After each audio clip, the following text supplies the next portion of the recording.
Danas ćete vi teško naći sveštenika da vam izvrši besplatno činodejstvo. Teško naći episkopa koji nije bogat, prebogat. A episkop je monah koji polaže 3 zaveta, među njima i zavet siromaštva. Ne sme da ima ništa svoje, čak ni mantiju. Čak mantiju treba da mu manastir sprema i kupuje. Međutim, današnji episkopi, pojedinci, imaju ergele konja,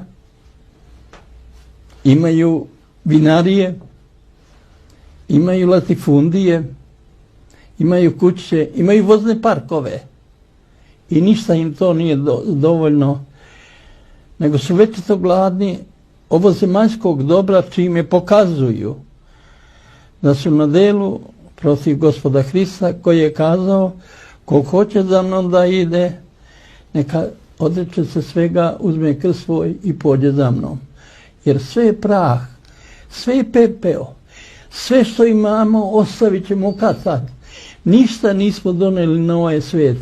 Ja se čudim bezumlju mnogih ljudi, bogataša, tajkuna, koji imaju blaga na tovare, a kad umru samo ima da zinu i da pođu sa skrštenim rukama i pravednim ili nepravednim delima svojim.